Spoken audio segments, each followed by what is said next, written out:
Muito bem, professor. São 19 horas. Vamos lá, então. Primeiramente, eu quero agradecer ao senhor por ter atendido prontamente o pedido do Centro Cultural Dom Bruno Maldaner. É uma alegria para nós tê-lo, é uma honra tê-lo para nós conosco aqui nesta live hoje. Enquanto tantos de nós estamos em casa, não é uma oportunidade para nós também aprendermos mais, estudarmos melhor. Tá bom? Muito boa noite, então. O senhor também pode desejar boa noite para o pessoal aí. Boa noite a todos que nos acompanham, boa noite, Padre Lucas, é uma alegria estarmos todos juntos aqui nessa noite tão dedicada ainda ao pensamento do Bento XVI, nesses dias em que nós tivemos tantas comemorações, né, aniversário natalício, dia 16, 19, a inauguração, a eleição e 24, a inauguração do pontificado. Então são 3 datas importantes e sequenciais que de alguma forma estão ligadas e são motivo da live de hoje, né? Claro, claro. Antes de o professor falar sobre um pouco da vida dele, do matrimônio, dos filhos, eu gostaria de ler o currículo dele. Não dá para ser muito breve, porque graças a Deus o professor tem um currículo vasto. Então eu vou ler para vocês um pouco e vocês tenham um pouco de paciência, tá bom?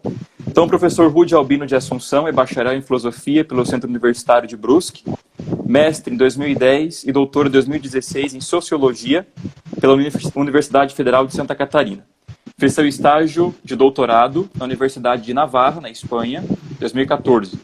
Atualmente realiza seu estágio de pós-doutorado em teologia na Pontifícia Universidade Católica do Rio de Janeiro. Cursa o bacharelado em teologia no Centro Universitário Claretiano.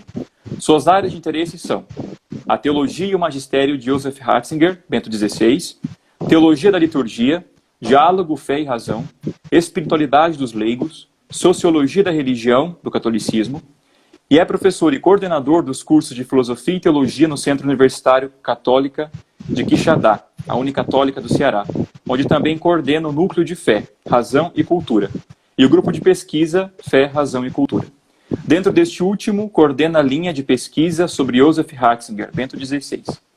É o autor de O Sacrifício da Palavra, a Liturgia da Missa segundo Bento XVI, Bento XVI, a Igreja Católica e o Espírito da Modernidade, uma análise da visão do Papa teólogo sobre o mundo de hoje. É organizador e coautor de O Primado do Amor e da Verdade, o Patrimônio Espiritual de Joseph Ratzinger, Bento XVI. Organizou diversas obras de Joseph Ratzinger, dentre elas os 4 tomos de Um Caminho de Fé Antigo e Sempre Novo, Pregações Litúrgicas. Traduziu Contra o Catolicismo, a ONU e a União Europeia como Nova Ideologia, de Eugênia Crocella e Lucetta Scarafia. Joseph Ratzinger, Bento XVI, um mapa de suas ideias, de Pablo Blanco, e Bento XVI, o Papa Alemão, também de Pablo Blanco. Em breve será publicado pela Paulus seu livro A Espiritualidade dos Leigos no Magistério Eclesial, desde o Vaticano. Ah, sim, já está aí? Meu Deus! Direto do forno. Eu quero lhe recordar que esse trabalho do professor saiu porque nós fizemos, graças a Deus, um simpósio de teologia pela PUC, em Porto Alegre, enquanto eu era diácono ainda, participei da comissão, que quero saudar o padre Kleber, a Carol também que ajudou, todos os que organizaram. O professor deu uma brilhante palestra lá e se transformou, então, em um livro. Foi a minha inspiração, está aqui no final do agradecimento aos organizadores, tá aqui na página 34, a data do evento, Sim. Tudo, nasceu de lá, vamos dizer assim. Que bom. Professor, fala para nós então um pouco da sua história, da sua trajetória, da sua família, para a gente possa conhecê-lo um pouco melhor. Para ser breve, eu sou gravatalense, eu estava dizendo no início da conexão. Eu sou do sul de Santa Catarina, então, assim, vizinho de vocês, né? De alguma forma, do Rio Grande do Sul.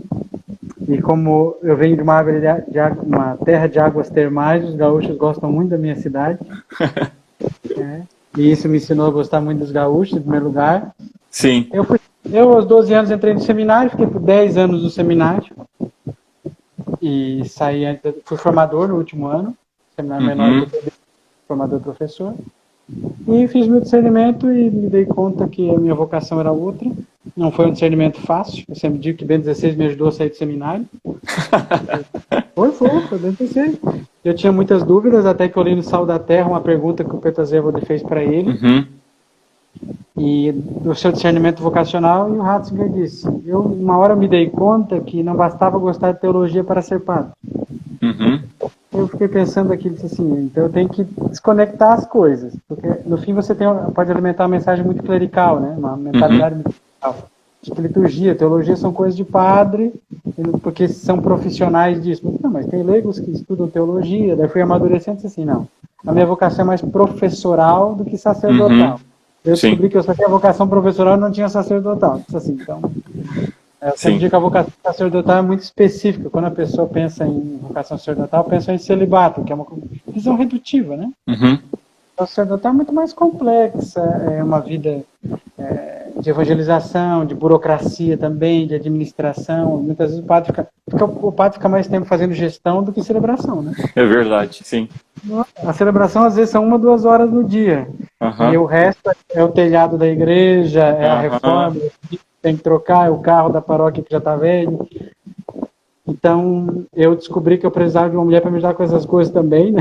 Não procurei um empregado, mas procurei alguém que me completasse, porque eu acho que em 10 anos de casamento que eu vou fazer, eu troquei lâmpada 3 vezes. A minha mulher, uma delas, a minminha mulher ficou tão surpreendida que ia bater uma foto. Meu Deus. Então, veja que o meu mundo são os livros mesmo. Sim. Então, daí saí do seminário, eu fiz mestrado e doutorado em sociologia, como um bom leigo para não morrer de fome, né? Saí do seminário. E no doutorado eu já comecei a estudar BN16. Então, eu vou estudar BN16 e acho que aconteceu uma graça, quase um fenômeno, assim, né? Numa universidade federal, num doutorado em sociologia, eu fui estudar. Então, no doutorado em sociologia, eu fui estudar a Igreja Católica, no fim, né? Meu Deus. Um papa alemão chamado Joseph Ratzinger. Então você pode ver que tudo não ajudava, né? Nada. E eu acho que quando você tem um tema relevante, por exemplo, como a figura do Bento XVI, quando as pessoas tiram preconceito, isso é muito curioso. Aí fica aquele, tinha alguns ambientes eclesiais, eu vi mais preconceito em relação ao Bento XVI do que em ambientes laicos. Por exemplo, na minha banca de doutorado tinha 5 professores e uma era judia, por exemplo. Então veja que eu estava com um papa alemão numa banca que tinha uma professora judia. Sim. Que era mas uma mulher muito equilibrada, muito simpática, por sinal. Tinha um professor marxista, claramente. E ali a minha entrevista durou mais do que de todo mundo, durou 40 minutos, e eles muito interessados no tema, e por que aquele tema não era de teologia? Por que eu podia ter um olhar sociológico? Eu defendi com unhas e dentes o meu tema e passei em primeiro lugar, para você ter uma ideia. Olha só. Então eu vejo assim, como Deus é providente, né? Às vezes você tem que romper determinadas barreiras e tirar as grandes figuras da igreja de um certo confinamento nos espaços eclesiais, porque senão eles deixam de ser toda a potência que eles são, né? Sim. Ou seja, nós não podemos transformar autores tão grandes em assim, quase bibelôs da nossa espiritualidade, brinquedinhos da nossa espiritualidade ou da nossa... Exato. Então eu consegui trabalhar ali, a minha tese, que é o meu livro que foi publicado que você mencionou, né? Bento XVI, Igreja Católica e Espírito da Modernidade. Depois mergulhei de cabeça na teologia dele, criei a Escola Ratzinger, agora mais recentemente no YouTube, que é Escola Ratzinger Bento XVI, que eu já peço que vocês curtam, compartilhem, se inscrevam lá no meu canal. E entendi que o meu apostolado era bem ratzingeriano mesmo, no sentido de ajudar a promover a obra dele no Brasil. Porque hoje já tem muita coisa à disposição. Porque também a sua geração, se você perceber, a sua geração de padres, por exemplo, é diferente já, porque vocês já cresceram num papado como o de João Paulo II e do Bento XVI. Então, basicamente, toda a sua formação presbiteral, boa parte dela, foi dentro do pontificado do Bento XVI. Exato. Então, também já é o público consumidor, então é mais fácil, às vezes, ter gente que vai querer livro do Bento XVI, porque agora é a geração que pode, vamos dizer assim, comprar, se interessar, fazer monografia. Claro. Então, você perceber muita coisa que foi publicada nos últimos tempos tem a ver com o meu trabalho também ratzingeriano, coleções, coisas. Às vezes o meu nome pode não estar lá, mas foi a sugestão que eu dei para a editora. Então, eu tenho trabalhado, vi isso como uma vocação. Sou casado, tenho 3 filhos, o Bento José, o Lucas e o Luiz. Olha, meu xará, né? Temos o Lucas aqui, o segundo. E moramos no Ceará, em Quixadá. Eu sou o coordenador de Filosofia e Teologia. Que bom. Muito bem, eu quando vi o tema da live, eu pedi prontamente para o padre responsável do Centro Cultural para eu poder intermediar, porque o meu TCC foi sobre a eclesiologia de Ratzinger em sua obra O Novo Povo de Deus. E o professor me ajudou muito no final da teologia, disponibilizou alguns artigos para mim, me ajudou bastante. Então eu falei, não, deixa para mim vai ser uma honra falar com ele sobre isso. Então, professor, como tema inicial, penso que a gente tem que situar o autor, não é, num contexto histórico da vida dele, não é? Ainda antes que para a gente não aconteça, como a gente costuma dizer na filosofia, uma paralaxe cognitiva, quando o eu biográfico não concorda com o eu que escreve, né? Com aquele que ou seja, a gente percebe isso em vários filósofos que escreviam muito, mas não viviam nada. E Bento XVI o Rousseau, né, que escreveu sobre educação e não criou os próprios filhos, né? Exatamente. Então, nós vamos agora, eu gostaria que o senhor conversar um pouco conosco sobre, assim, fazendo uma biografia de Ratzinger, para localizar ele no tempo, né, no seu período histórico, em que momento de que ele viveu da família, na igreja, para a gente poder ter esse parâmetro de o que levou ele a criar esse pensamento que a gente vai ver em breve. Aqui nós precisaríamos realmente de bastante tempo para fazer essa situação, né? Colocá-lo, vamos dizer assim, no seu tempo histórico. O que eu chamaria a atenção, primeiro você tem que ver que o Ratzinger nasce em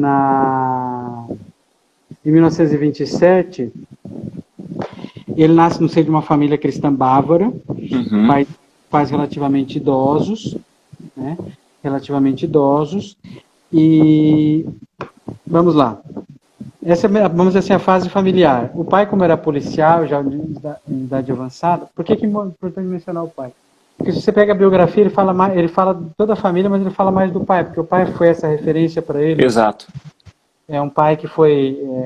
então, já teve filho mais velho, perto dos 50 anos, e casou tarde, por causa de um anúncio de jornal. Ele achou a mãe do Papa num anúncio de jornal. Exatamente. Esse gendarme, esse policial, ele era uma cozinheira, ele era um homem de fé muito sólida e um inimigo muito visceral do regime nazista. Então ele se aposentou um pouco mais cedo por causa disso. Então ele herdou do pai, sobretudo, da mãe uma certa sensibilidade, é claro, mas do pai uma fé muito reta, uma noção de autoridade, uma piedade também muito sóbria. Né? Isso é uma coisa muito interessante. Esse alemão tinha uma piedade muito sóbria. Nós latinos às vezes não entendemos isso, né? Nós somos o povo que as pessoas se jogam em cima do caixão e dizem: mãe, morreu, eu quero ir junto. Né? Então você tem que ver que está num outro universo, num outro ambiente. Do sul, de colonização alemã, entende mais esse estilo. Então veja esse ambiente, um pai então policial, fortemente antinazista. Ele foi batizado no mesmo dia em que nasceu. Sábado de Aleluia. Sábado de Aleluia. Recentemente eu falei sobre isso.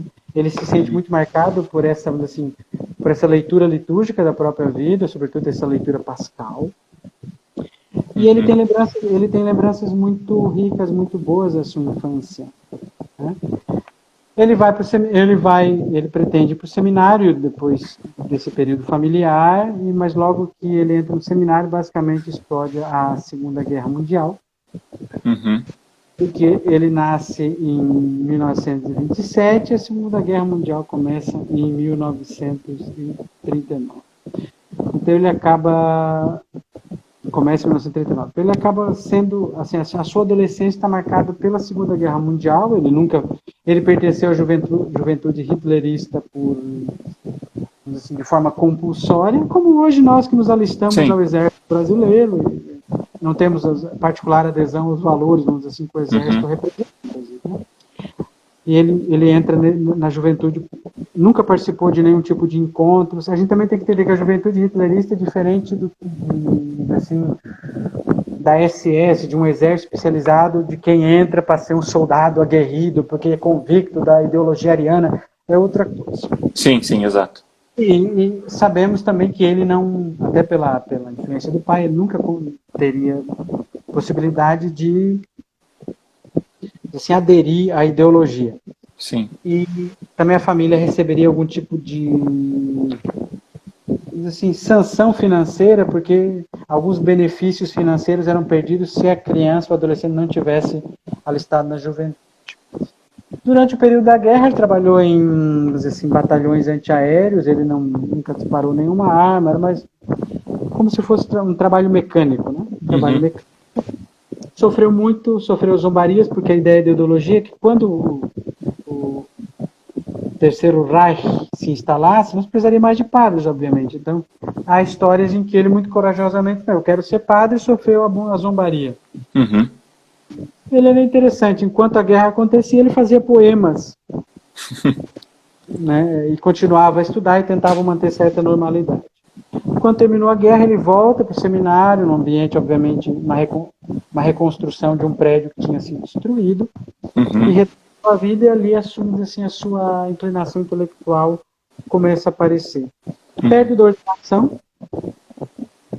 Perto da sua ordenação, ele já começa a se preparar para a vida acadêmica. É quando ele começa, vamos dizer assim, o seu doutorado, certo? O seu doutorado, que é sobre Agostinho. Então, a figura que vai muito é Povo e Casa de Deus na doutrina de Santo Agostinho.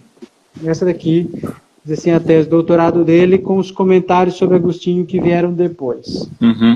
Então, essa é a tese dele. Então, o senhor se recorda, professor, que idade que ele tinha quando escreveu essa tese de doutorado? Ele foi ordenado em 56, né? Foi ordenado em 56. Ele tinha, se não me engano, 25, 26 anos. Sim. Por aí, tem que olhar a cronologia exata. Mas ele tinha... Então, eu vou pegar aqui, para ficar com as datas exatas. Sim. Ele basicamente foi ordenado e defendeu a sua tese de doutorado. Então ele defende a sua tese Povo e Casa de Deus na doutrina de Santo Agostinho sobre a Igreja. Logo depois, ele é instigado pelo seu próprio orientador. Eu vou pegar até um arquivo aqui para mostrar para vocês. Ele vai falar com o seu próprio orientador como prosseguir os seus estudos. Como ele já tinha estudado Agostinho, que é um tema da antiguidade patrística, ele resolve estudar um autor medieval, que daí ele já vai migrar um pouco de tema. Porque ele já vai migrar um pouco de tema. Por quê? Ele vai trabalhar agora o tema da revelação. Certo? Ele vai trabalhar o tema da revelação. Quando ele vai trabalhar o tema da revelação, ele presta atenção, ele começa a se concentrar na teologia de São Boaventura. Porque a ideia era que se fizesse um concurso, a ideia era a seguinte: para você lecionar na Alemanha, não basta ter o doutorado, você tem que fazer uma tese de livre-docência. Exato. Então, o mestre dele, Gottlieb Zengen, disse assim, lançou o tema, Teologia da História de São Boaventura, e o Ratzinger foi e escreveu, que é o que ele chama assim, o drama da sua livre-docência, né? O drama da sua livre-docência. Ele começa esse trabalho, ele defende essa tese em 1957. Exato. Defende a sua tese em 1957. Só para situar o leitor, então, aqui. Esse daqui, que é basicamente o ano da... Ele foi ordenado em 1951, então ele tem em torno de 24 anos. Ele tem 24 anos, para ser preciso. Né? Ele é ordenado em 1951, 1953, né? Ele vai trabalhar sobre Agostinho, e depois de 1957 vem Boaventura. Sim. Então a sua trajetória começa com Agostinho e migra para Boaventura, para ser didático. O tema da eclesiologia para o tema da revelação. Por que é importante ser sintético nesse sentido? Porque o tema da eclesiologia é o que vai lhe dar todo o preparo para a Lumen Gentium. Claro. O tema da revelação é o que vai lhe dar todo o preparo para a Verbo. Vamos fazendo esses links. Sim. Já que o seu tema é eclesiologia, vamos situar aqui. Sim. Por que o tema de povo e casa de Deus é importante?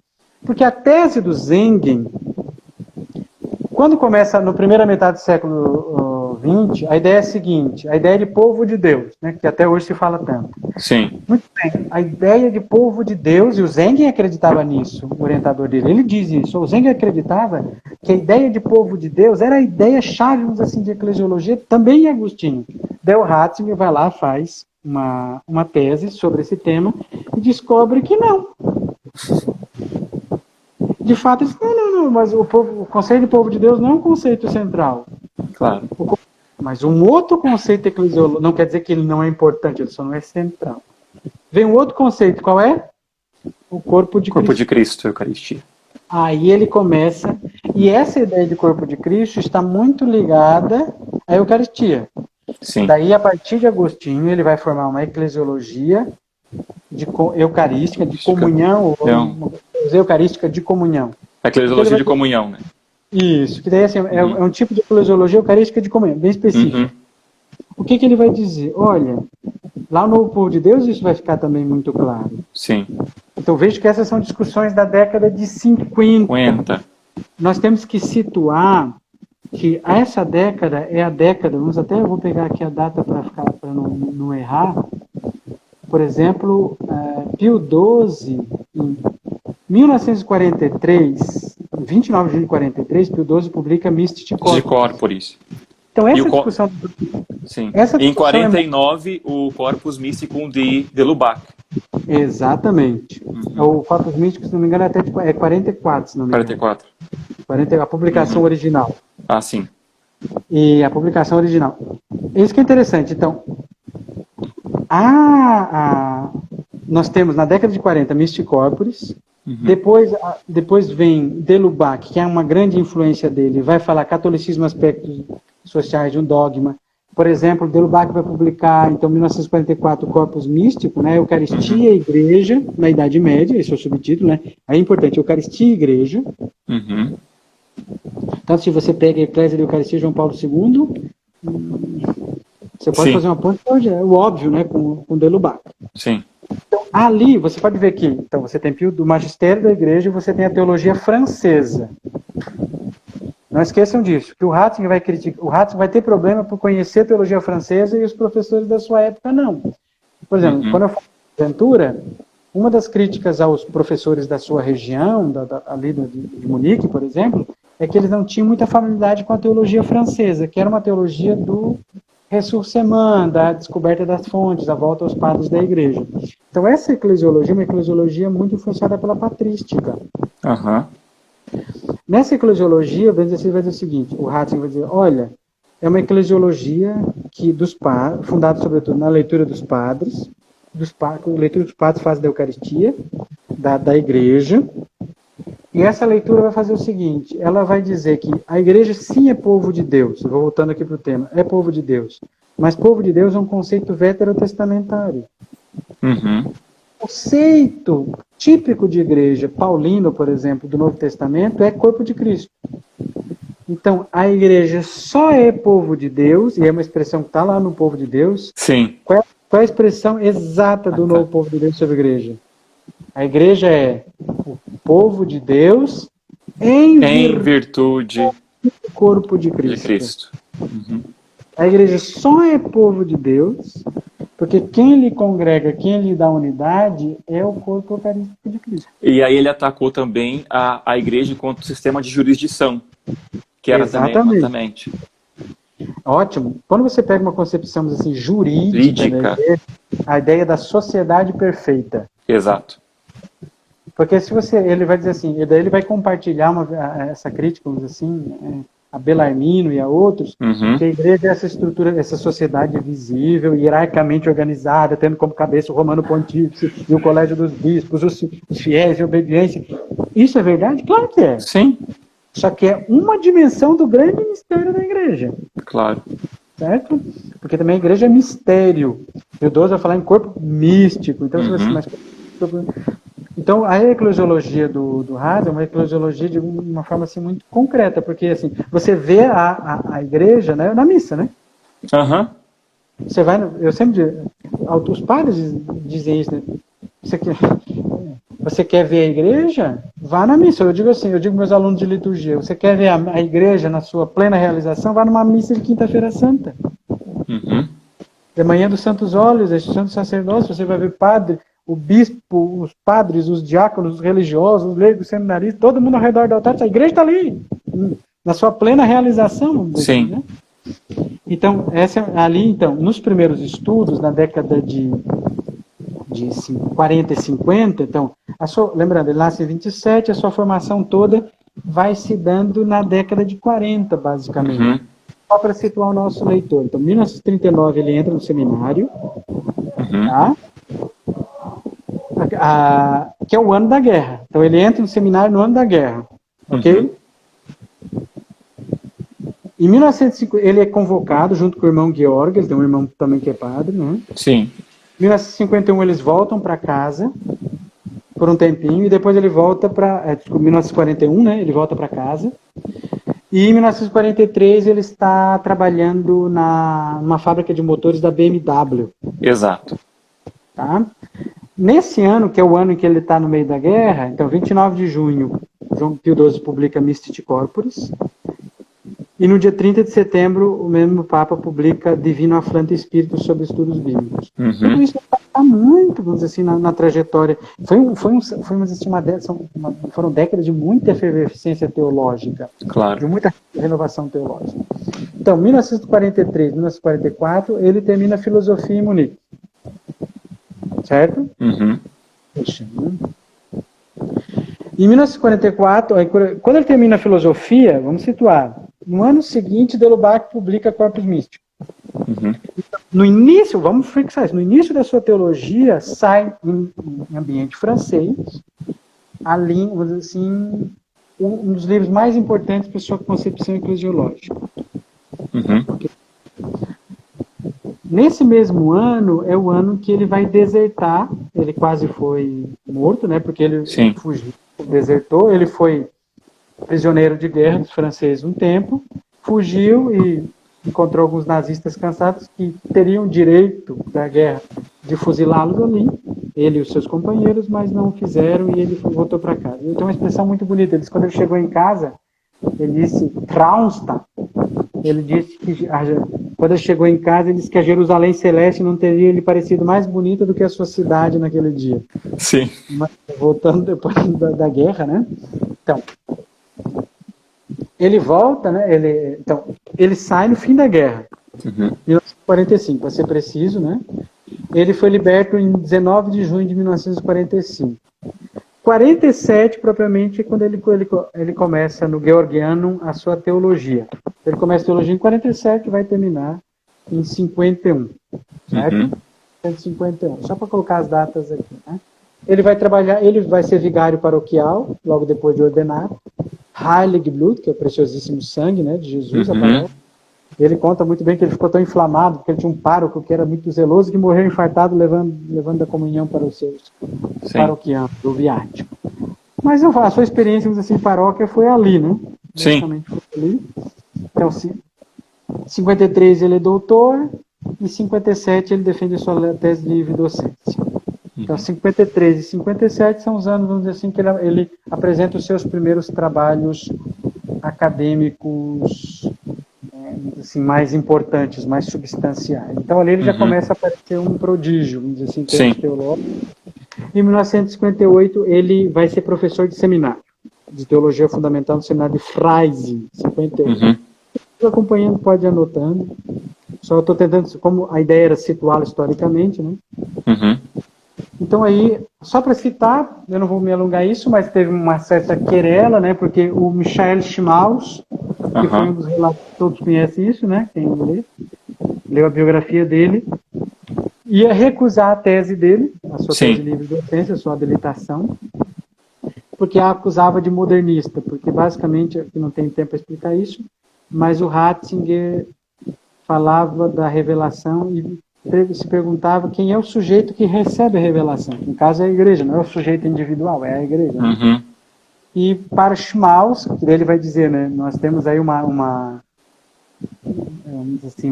ambiente teológico que não estava acompanhando a renovação da teologia na França, o que era o caso dele e do Gottlieb Zenner, que é seu orientador. ele quase foi reprovado, porque um dos membros da banca não aceitava a tese dele. O que ele fez? Chegou em casa, viu que parte das anotações, as críticas do Schmaus, do relator da tese, eram assim, numa parte do texto, e a outra ele tirou. Ele tirou, vamos dizer assim, a parte reprovável pelo Schmaus e apresentou outra e passou, e terminou o drama. Ele conta no seu último livro, Entrevista com Zebo, de últimas conversas, que ele chegou em casa e queimou o rabisco, né? O rascunho com as anotações. Seria uma preciosidade hoje. Sim. Então, esse livro aqui, que nós estamos vendo as obras completas, outra edição espanhola, é a primeira vez que saiu a obra, vamos dizer assim, a tese completa. Depois de 50 anos ela veio à luz. Então, veja, ele começou a sua docência muito cedo. Em 1959, ele vai para a Universidade de Bonn. Então, daí que a sua tese vai ser publicada. Ele defende em 57, 59 ela é publicada.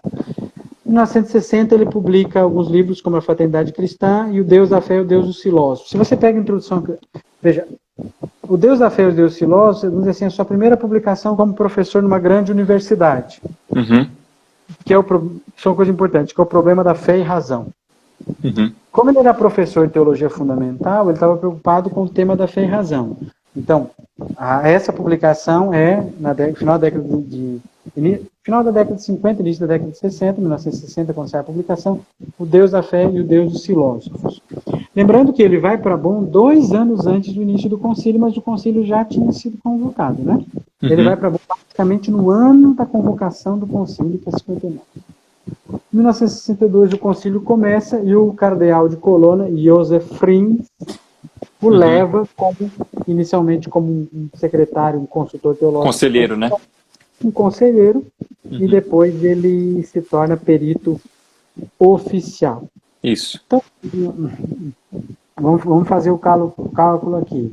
Então, Bento XVI nasceu em 1927. Ele tem 35 anos quando ele vai para o concílio. Ele é mais novo do que eu. Está entendendo? Na minha idade, ele já tinha um doutorado. Entendeu? Então, ele vai para o concílio. E daí, no meio do concílio, no começo do concílio, ele vai trabalhar em 1963 em Münster, na Universidade de Münster, como professor de Teologia Dogmática e História dos Dogmas. Em 1964, ele se torna perito oficial por nomeação de Paulo VI e ele colabora muito. Ele vai colaborar em alguns documentos, de forma muito particular. Na Dei Verbum, é claro, Lumen Gentium e Ad Gentes.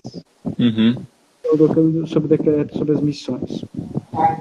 Lembrando que 1964 é o ano que Moltmann vai publicar Teologia da Esperança, que é um livro muito importante no contexto alemão, não só no contexto de teologia luterana, protestante, da igreja evangélica, vamos dizer assim, mas vai ser um livro que vai impactar tremendamente também na América Latina, porque nós tínhamos muitos teólogos latino-americanos da Alemanha nessa época, e que, lembrando que Teologia da Esperança de Moltmann e Teologia Política de Johann Baptista Metz são os livros assim que intelectualmente ajudaram a dar origem à Teologia da Libertação. A África está nesse ambiente teológico que fermentou, vamos dizer assim, a possibilidade de nascer uma teologia latino-americana com a que ele foi se deparar depois. Exato. No meio do concílio, Ratzinger foi listado entre os teólogos progressistas. E veja que o progressismo nesse início tinha uma outra concepção, tanto que ele começou a ajudar na edição da revista Concilium, que sai em 65. Daí tem Hans King, Skillebeck, tem Congar, Hanner, o próprio von Balthasar, todos esses. Mas muito cedo, tanto que o Ratzinger publicou um artigo na Concilium, que é as implicações pastorais da colegialidade dos bispos. Curiosamente, ele retoma esse texto, e é um texto que está lá no Novo Povo de Deus, uma versão, certo? É um texto que vai lá, que vai ser publicado no Novo Povo de Deus. Lembrando que o Novo Povo de Deus é 1969, só para citar. Exato. Então, em 1966, um ano depois do concílio, sai o catolicismo holandês. Todo mundo sabe que foi revisado, que passou por toda uma revisão da Congregação para a Doutrina da Fé. Nesse mesmo ano é quando Ratzinger chega no auge da carreira teológica de qualquer assim, alemão pretensioso, no mínimo. Diz assim, hoje, qual é a mais importante universidade de teologia de língua alemã? Uma do mundo, obviamente. É a Universidade de Tübingen. Tubinga, como os portugueses gostam. Né? No lugar de Tübingen. E ele se torna colega de Hans King. Só que quando ele vai para lá, ele faz um discurso muito importante num encontro assim, do catolicismo alemão chamado Katholikentag, na cidade de Bamberg. E o que ele percebeu? Nas nossas conversas preparatórias, você falou muito disso, né, de uma certa virada no pensamento do Bento XVI. Embora ele disse claramente nesse livrinho aqui, né, não foram eles que mudaram, não fui eu que mudei, foram eles, né? Sim. Não fui eu? Por exemplo, Vittorio Messori, eu por exemplo, tenho conversado atualmente com o Vittorio Messori, ele diz claramente, uma história toda controversa esse livro, nesse livro eu deixei claro, não fui eu que mudei, foram eles. Por quê? O Ratzinger começou a perceber que os impulsos dados pelo concílio se tornaram, vamos dizer assim, uma massa de manobra em que os intelectuais quiseram tomar o poder. Concílios sempre foram protagonizados por bispos na história da igreja. O Vaticano II tem a singularidade de que, eu sempre digo para os meus alunos, pensem em 10 bispos que participaram do concílio. Famosos. Eles chegam no terceiro e no quarto. Quando eu pergunto os teólogos, passo de 10. Eu disse assim, claro, isso é um sintoma de que os nomes dos teólogos se sobrepuseram ao dos bispos. Você pode falar de Leicaro, você pode falar do cardeal Zwingli, você pode falar do Fring, você pode falar do Ottaviani, você pode falar de todos os outros. Mas você vai lembrar mais, então, de Hans King, Klebeck, Congar, Danielo, Chenu, certo? Você tem uma lista maior, porque é um concílio caracterizado por esse poder. Ali ele começou a perceber que a renovação querida pelo concílio não foi necessariamente efetivada. Daí, se você pega, vou remeter muito a sua tese, o livro que foi a base. Se você pegar o Novo Povo de Deus, que agora foi reitado pela Molokai, que é até uma introdução minha. Exato. Lá tem uma conferência chamada Os Neopagãos e a Igreja. Não tem? Esse é o texto que ele pronuncia em 1966 na cidade de Bamberg. E se você pegar o primeiro parágrafo, ele diz uma das frases que serviram para lhe acusar de conservador. Ele disse assim, no início da igreja, nós tínhamos pagãos que queriam se tornar cristãos. Agora nós temos cristãos nós temos pagãos que dizem cristãos. Você tem que imaginar que isso foi dito na década de 60, no fim do concílio, no meio fim daquela euforia toda de que tudo ia ser renovado, a vida eclesial, e ele pega, põe o dedo na ferida assim, ó, a renovação não está chegando na base. As pessoas continuam, a ignorância religiosa está continuando, e tem gente que quer começar tudo do zero. Então o Hans King vai ser um que vai acusá-lo de todos os modos. Cara, o Hans King, ele tem uma história complicada, porque tem uma história pessoal ali, né? Então, para retornar aqui para a história, vocês estão me alongando muito também, não estou controlando o tempo. Então o padre vai controlando. Eu estou, pode ficar tranquilo. Tá. Só não sei se estão conseguindo acompanhar didaticamente aí as datas. Sim. Está bem tranquilo. Alguma alma, passei o dia todo lendo Teologia do Dr. Ratzinger, agora estou aqui. Muito bem. Continuem assim, ratzingerianos convictos, né? Muito bem. Não temos por enquanto nenhuma angústia muito. Então, nós estamos aqui em 1966, para nós não nos perdermos. Primeiro do Concílio. O Ratzinger vai para Tübingen. E ao mesmo tempo, lembra, ele começa a lecionar em Tübingen e ele publica Introdução ao Cristianismo em 1968. Então ele está na universidade. Lembrando que Tübingen tem uma particularidade, ela tem 2 universidades de teologia, uma alemã e uma católica e uma protestante, evangélica. Detalhe, a figura mais prominente do Tübingen, na área da filosofia, era Ernst Bloch, marxista. E ali ele começa a perceber, no contexto de língua alemã, a influência, por exemplo, do Moltmann. Como o Bloch vai falar do princípio esperança, vai falar da utopia, daí o tema da escatologia, olha que interessante, né? O tema da escatologia aparecer muito fortemente. E logo depois, Morris vai falar, então, Bloch, lá tanto que alguns vão dizer que não era a Universidade de Tübingen, Universidade, vamos dizer assim, Bloch, né? O Ratzinger visitou a casa do Bloch.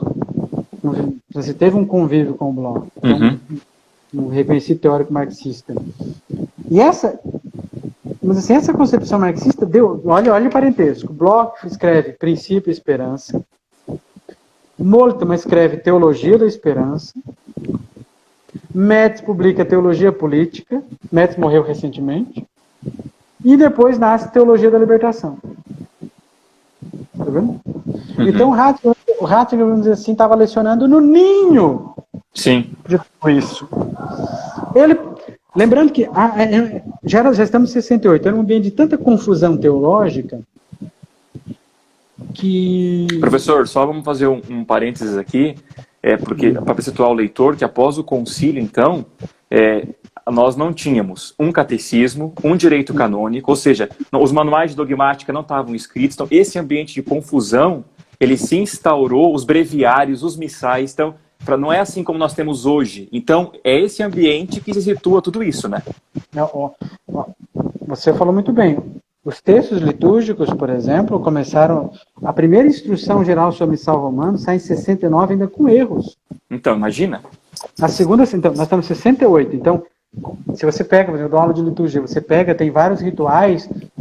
De um ano para o outro, uma parte está em português, outra está em latim, o outro que estava em latim já está em português. E daí quando você começa a olhar um do lado do outro, assim, 3, 4 anos, já não sabe mais o que faz. Então, mudou a liturgia. Boa parte dos rituais que nós usamos hoje foi publicado na década de 70, final da década de 60, na década de 70, sobretudo. Nós temos coisas assim, muito difíceis. Então você disse muito bem. Tanto que João Paulo II vai deixar muito claro que o Código de Direito Canônico e o Catecismo são assim, textos ainda do Vaticano II. Lembrando que, se você perceber, o Concílio termina em 65, o Código de Direito Canônico saiu em 83 e o Catecismo em 92. Sim. E muita gente não queria. Catecismo mesmo, Hans King, eu falei, era um dos que assim, deu voz a uma crítica que não tem como fazer um catecismo universal. Se você pega os textos da época, tem muita gente dizendo, não dá de fazer, porque não tem a mesma língua, são culturas diferentes, a linguagem é diferente, não tem como expressar o problema da exegese bíblica, como que você... Então, até hoje, tem muita gente que não gosta muito do catecismo da igreja. Sim. Então, em 1968, no meio dessa... Lembrando, eu sempre digo que Paulo VI foi um pouco bombeiro, né, apagar os focos de incêndio. Paulo VI questionaram a devoção a Maria, porque agora o Concílio Protestantizou a igreja, ele vai lá, Maria ela escuta. Agora ninguém mais crê no aspecto sacrificial da Eucaristia, ele vai lá, publica em 1965 já, ele faz uma encíclica no fim do concílio, basicamente, antes do fim do concílio, Mysterium Fidei. Agora os padres desistiram, vai acabar o celibato, vai lá, celibato sacerdotalis. Celibato sacerdotal. Ele vai lá e escreve, ele vai apagando fogo. Os casais fazem o que quiser, o mane vitae, pronto. O mane vitae. Não, agora pode fazer o que bem entende. Mane vitae. Tudo no final da década de 60. Lembrando que a época de 68 é a Revolução Estudantil, nós estamos na época de Revolução Sexual, aquele mundo, Paulo VI tentou colocar ordem na casa. Ninguém pode dizer que não foi nesse conflito. 68, Paulo VI faz uma coisa muito importante, o credo do povo de Deus. Enorme, filosófico, teológico, cheio de termos, para dizer assim, fala em transubstanciação, ou seja, ele coloca, ele tenta assim, recolocar a solidez da fé da igreja. Porque, olha o que é interessante, João Bento XVI, o Ratzinger, publica um livro em 1968 também, chamado Introdução ao Cristianismo. Que daí eles vão dizer, agora ele está conservador, agora ele não é mais progressista, agora ele é conservador, porque ele realmente vai fazer crítica ao pensamento moderno, à virada do pensamento moderno, a determinadas derivações do método histórico-crítico, e vai dizer, nós devemos voltar, olha que a gente talvez não entenda isso, gostaria de chamar atenção para isso. Então, eu estou falando de muitas coisas aqui que deveriam ser tratadas em 2, 3 dias. Então, sim. Certo? No futuro podemos tratar de modo mais detalhado. Mas veja, ele publica um livro chamado Introdução ao Cristianismo, numa linha de grandes autores, quando você pega a introdução ao cristianismo, você tem que pensar o seguinte, que quem deu o pontapé para isso foi Feuerbach, quando escreve a essência do cristianismo. Daí vem vários outros autores que começam assim, ó, Guardini vai falar de essência do cristianismo, Karl Adam, que é quem inspirou a introdução ao cristianismo de forma direta, escreveu a essência do catolicismo na década de 40. Daí Ratzinger vai fazer o quê? Imagina, depois de anos e anos, uma afirmação do método histórico crítico, lembrando que o método histórico crítico estava muito caracterizado por isso, né? Você olhar o texto bíblico a partir do seu contexto vital e não do seu aspecto, vamos empobrecer aqui, não aspecto sobrenatural. Então, qualquer coisa como milagre, outras coisas, ficam de lado em função de uma análise estritamente histórica. Quem escreveu, onde escreveu, por que escreveu, com que língua, análise linguística, crítica literária, coisa do tipo. Sim. O que o Ratzinger faz? Ele vai lá e escreve uma introdução ao cristianismo baseada no credo. Isso é muito importante. Ele faz um texto fundado no dogma. O que ele faz? Ele diz assim, olha, nós devemos partir da fé batismal. Essa é a defesa. Eu só posso explicar para alguém o que é o cristianismo a partir da fé batismal, a fé comum compartilhada pelo grande teólogo e pelo fiel mais simples. Então ele pega a regula fidei, né, a regra, a régua, né, a régua da fé, e diz, olha, é a partir daqui que nós devemos trabalhar. E aí, como eu disse, é um livro que ele vai discutir justamente com a exegese da sua época e diz assim, esse é o Jesus que a gente pode acreditar também, porque é o Jesus que foi nos legado pela tradição. Mas não posso falar aqui muito de introdução ao cristianismo. Então, em 68, são lições que ele deu na Universidade de Tübingen e ele começa a assistir, vamos dizer assim, o que ele chama uma reviravolta de paradigma. Ele diz que o paradigma existencialista que marcava a época foi bruscamente substituído por um parâmetro de análise da realidade marxista, revolucionário. Tem gente que diz que arrancaram o microfone dele da aula, ele disse que isso nunca aconteceu, mas de fato o ambiente em Tübingen se tornou muito hostil e muita gente fala, muitos eram os críticos, tinham slogans dizendo que a cruz era sadomasoquismo, masoquismo, uma coisa do tipo, né? E eles, não, aqui não é um ambiente. Você imagina que ele estava na universidade mais importante da Alemanha e ele decide mudar em 1969 para Regensburg. Só para vocês terem uma ideia, em 68, então, ele publica. Então temos que fazer esse acompanhamento. É tudo muito rápido e exige mais tratamento. Mas, então, em 68 ele publica Introdução ao Cristianismo. Em 69 ele muda de universidade, ele vai para Regensburg. É a universidade bávara, é na sua região. E tem que prestar atenção no seguinte. Ele sair de Tübingen para Regensburg é uma coisa assim curiosa, porque ele tinha chegado no ponto mais alto. O cargo mais cobiçado. E ele saiu para uma universidade recém-criada, novinha, vamos dizer assim, mais do interior. É como se ele... qualquer professor no Brasil tenha chegado na USP, certo? Na USP, e troque o cargo dele na USP por uma universidade pública, tudo bem, uma universidade pública, de qualidade, mas no interior de Minas Gerais. É bom, é legal, tudo, mas não tem o mesmo prestígio. O que acontece aí? O Hans King não gostou muito disso, o Hans King, porque eles revezavam, né? Um pegava férias para viajar e o outro dava as aulas. O Ratzinger, eles tinham feito o combinado, mas o Ratzinger viu que não teria condições de continuar e disse, olha, estou indo embora. E alguns contam que o Hans King não ficou nada feliz com isso, que teria até se exaltado um pouco nas discussões, porque ele já tinha uma agenda. O Ratzinger pegou e foi embora. Acho que desde aí os dois amigos... Sim. Tanto que eles se encontraram depois do pontificado, o Hans King comentava tudo. O Hans King é uma figura também complicada. Sim. E nesse 1969, o Ratzinger é nomeado para a primeira vamos dizer assim, turma da Comissão Teológica Internacional. Eles começam a conversar sobre a publicação de uma revista chamada Comúnio. Baltasar, Bach e outros começam a pensar numa revista Comúnio, em contraposição a Concílio, mas ela vem bem depois, né? Uhum. Para situar o nosso espectador, em 1971 sai Teologia da Libertação do Gutierrez. Então vocês veem que o Concílio termina em 65. 71 já tem o livro seminal da Teologia da Libertação. Uhum. Saudação a Marileia aqui. Eu não estou acompanhando todos que entraram, mas acabei de ver minha amiga Marileia lá de Armazém, Santa Catarina. Minha amiga do coração. Bem. Então, 1972 sai o primeiro volume de Comúnio. Uhum. Okay? E é o mesmo ano em que o Bonhoeffer publica Jesus Cristo Libertador. Então vejam que são anos de intensa batalha teológica. Uhum. Né? Só que essa vida, agora eu vou encurtando a conversa, porque com certeza tem algum tipo de pergunta, e eu vou me concentrar um pouco mais na trajetória teológica dele. Uhum. Em 1977, ele é nomeado arcebispo de München und Freising, Munique e Frisinga. Uhum. Né? E no final do ano ele já é cardeal. O Hansking não gostou, disse, o Ratzinger virou carreirista, né? Eu optei pela liberdade teológica e ele é um carreirista, por isso que todo mundo que acompanha minimamente a teologia Bento XVI, sua biografia, sabe que o sacrifício que foi para ele deixar de ser professor. Exato.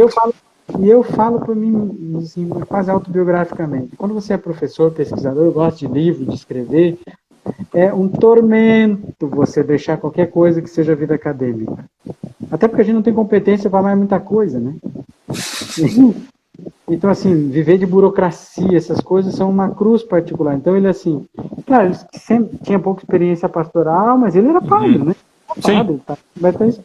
Mas foi nomeado arcebispo e ficou basicamente como 5 anos como arcebispo. Praticamente não fechou 5 anos. E em 78, não podemos esquecer que Karol Wojtyła é eleito Papa, eles se conheceram no conclave, Uhum. e Wojtyła tinha lido Introdução ao Cristianismo. Então ele já conhecia o teólogo, e você não pode esquecer que Deus tem caminhos muito interessantes. João Paulo II polonês, Bento XVI alemão. Sabe que a Alemanha E a Polônia sofreram e tiveram que se reconciliar no pós-guerra. Uhum. Eles acabaram se tornando esse símbolo também de reconciliação. E o João Paulo II, um filósofo, Ratzinger, um teólogo. O João Paulo II convidou Ratzinger para trabalhar na Congregação para a Educação Católica. Se tem notícia que Paulo VI já o queria no Vaticano, Uhum. mas quem fez o convite foi João Paulo II, e ele disse, olha, Santo Padre, eu estou aqui há pouco tempo, imagina, João Paulo II, logo que ele tinha sido nomeado, acho que ele estava 2 anos, né? em Munique, em Frisinga, e ele estava há pouco tempo, eu disse, não, eu acho que eu não posso deixar o meu rebanho há pouco tempo, um episcopado tão curto aqui. Daí chegou 1981, 82, João Paulo II refaz o convite não mais para a Congregação da Educação Católica, lembrando que é o raciocínio de João Paulo II era, né? Então, vamos colocar experiência em universidade, Ratzinger foi vice-reitor, por exemplo, da Universidade de Regensburg. Uhum. Vamos colocá-lo na Congregação para a Doutrina da Fé. Daí, quando ele se despediu de Freising, de Munique, ele disse assim, não esperem que todas as notícias que chegarão de Roma serão boas. Então ele já sabia do que lhe esperava. Em 1981, então vem a sua nomeação para a Congregação para a Doutrina da Fé, que é bem o ano que o nosso querido Leonardo Boff publica a Igreja, Carisma e Poder. Certo? E ali começam todos os grandes problemas assim, do Ratzinger, porque daí se ele já estava com pouca simpatia, né? Ele vira o guardião da fé. Professor, eu não sei se foi só a minha impressão, mas quando eu li o Novo Povo de Deus, na parte que fala da sinodalidade, na fala da colegialidade dos bispos, né? Quando ele escreveu isso, depois que ele foi para a Congregação para a Doutrina da Fé, parece que esse olhar se tornou assim uma coisa mais palpável para ele no sentido de ter que encarar aquilo ali não mais como uma visão da igreja assim romântica, mas no sentido de ter que pegá-la no osso, né? Ele diz isso muito claramente, né? Primeiro de tudo, ele diz o seguinte: olha, tem um amadurecimento do tempo. Sim. Ele disse: você não pode esperar que um jovem de 17 anos pense como alguém de 70 e nem mesmo o contrário, né? Uhum. Se você pega, por exemplo, um livro muito importante, que, se Deus quiser, em breve nós teremos reeditado, que é esse aqui, Fé em Crise, que é com Vittorio Messori. Esse livro é de 84, é Rapporto sulla Fede, na verdade, em italiano. Aqui é um livro entrevista que o recém-nomeado prefeito da Congregação da Doutrina da Fé fez sobre o pós-concílio. E aqui ele foi muito crítico, porque ele viu o que aconteceu. Porque você tem que distinguir entre o concílio e entre o pós-concílio. Pós-concílio, claro. E aqui ele fala das conferências episcopais. Né? Então aqui ele vai sentir que algumas conferências episcopais, ele vai dizer, né? E daí foi toda uma briga em torno disso. As conferências episcopais não possuem uma base teológica, não fazem parte da estrutura indispensável da igreja. Isso até hoje, assim como querida por Cristo, tem somente uma função prática, concreta, né? Porque daí vem a explicação dele, porque a Igreja Católica, que é baseada numa estrutura episcopal, não em uma espécie de federação de igrejas nacionais. O nacional não é uma dimensão eclesial. Mas é muito fácil de entender isso. Porque, assim, a relação, você pega a eclesiologia, você tem assim, você tem a igreja local ou a igreja particular, depende do termo que você vai escolher, e você tem a igreja universal. Certo? Igreja particular e igreja universal. Então você tem o Papa e o Bispo, e tem o colégio dos bispos em comunhão com o Papa. A conferência episcopal não representa necessariamente todos os bispos, né? Porque a preocupação do Ratzinger é que a conferência episcopal não suprimisse, vamos dizer assim, a individualidade do bispo. Exato. Isso é importante, porque muitas vezes, diz assim, o protagonismo do bispo enquanto mestre, como o pastor da sua igreja, pode ficar diluído, né, nas decisões dos grandes grupos, né? E a comunhão ser confundida com uma uniformidade, né? Exatamente. Nós vemos muito isso na questão política, né? Sim. Nós vemos isso na questão política. Chega na eleição, tem uma nota da conferência dos bispos, e daí alguns bispos se pronunciam de forma diferente. Então, isso assim, eu ouvi isso de um bispo uma vez, não vou dizer quem é, mas eu ouvi ele assim, eu estou por exemplo, sem crítica nenhuma aqui, eu estou na CNBB, eu não sou a CNBB. Claro, perfeito. Porque ele tem que manter a sua autonomia, os bispos têm que manter. Claro. E com o tempo ele vai perceber, e essa discussão das conferências episcopais, elas devem existir, claro, tanto que hoje você já pega os livros, e sobretudo as introduções dos livros litúrgicos, elas já têm atribuições às conferências episcopais. Até porque, em sentido prático, como o Ratzinger diz, elas têm grande utilidade. Claro. Lembrando que o Brasil foi um dos primeiros a criar conferências episcopais. Sim, exato. E, justamente, o seu mentor intelectual nem era bispo, era Dom Helder, né? Dom Helder era pai. Começou a pensar na CNBB, por exemplo. Então, essa foi uma das discussões. Então, obviamente... Mas você começa a perceber que, assim, algumas conferências episcopais podem querer uma autoridade que elas não têm. É só ver as discussões que nós vimos sobre esse... Na Alemanha. Não, nós vamos tomar decisões aqui que podem ter inspiração universal. Mas como assim? Sim. Como assim? Primeiro de tudo, é uma conferência episcopal, local. Então, outra coisa, então, a conferência episcopal, o critério é sempre regional. E essa é uma da característica muito interessante, que a regionalidade, a nacionalidade não é uma nota característica do catolicismo. Claro.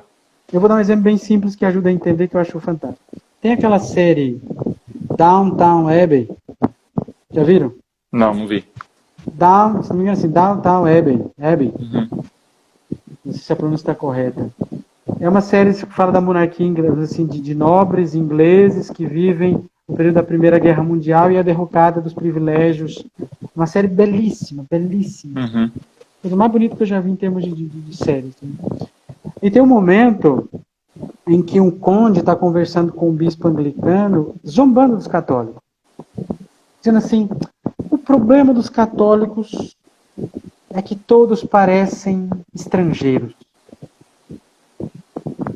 Eu achei aquilo muito interessante, porque sem que o autor percebesse, ele deu uma explicação eclesiológica. Por que é uma igreja anglicana? É uma igreja da Inglaterra. Terra.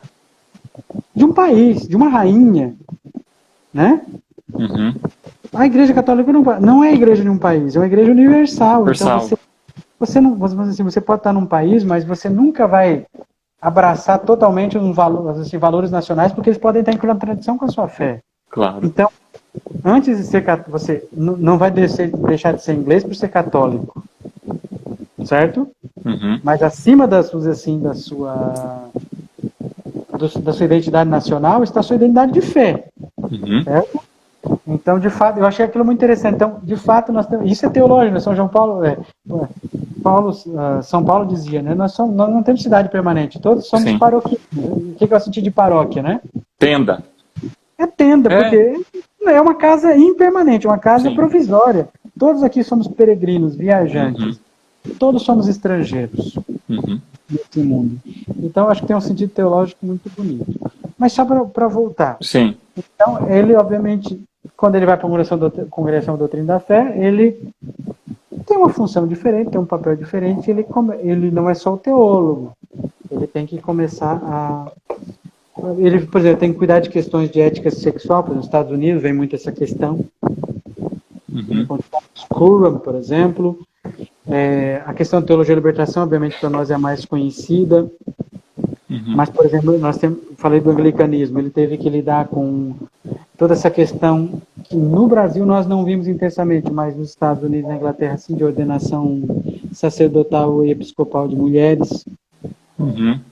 Que isso é muito, muito vivo até hoje. Então, ele proferiu 1000 excomunhões, mas a grande questão é a seguinte, que ele recebeu a pior missão que se tem na igreja, né? Porque João Paulo II teve essa vantagem, né? João Paulo II, quando viajava o mundo, alguém tinha que fazer trabalho. É que nem numa casa. Você faz o almoço, você serve, mas alguém tem que lavar a louça. Enquanto você está sentado na sala depois do almoço tomando café, alguém está lavando a louça em geral. Claro, então todas essas questões. E a teologia da libertação é a mais expressiva dessa. Então ele lidou com questões de ética sexual, de moral, política, por exemplo, instrução sobre o comportamento de católicos na política. Tivemos como Dono Veritatis sobre qual era o papel do teólogo exatamente na vida da igreja, né? A função eclesial do teólogo. É interessante que o documento é esse, né? Instrução sobre a vocação eclesial do teólogo. Hoje é um tema ainda muito atual, porque assim, a gente quer fazer teologia como uma ciência totalmente autônoma da igreja. Exato. Então, essa síndrome esse complexo de inferioridade, que parece que se você não imita as outras ciências, você não pode dizer ciência. Né? Claro que a discussão é mais complexa que isso, mas a gente tem que ver que o teólogo tem uma função, sobretudo uma vocação eclesial, e o seu magistério, vamos dizer assim, está ligado também ao magistério episcopal. Claro. Desligado. E ele vai tratar de questões, por exemplo...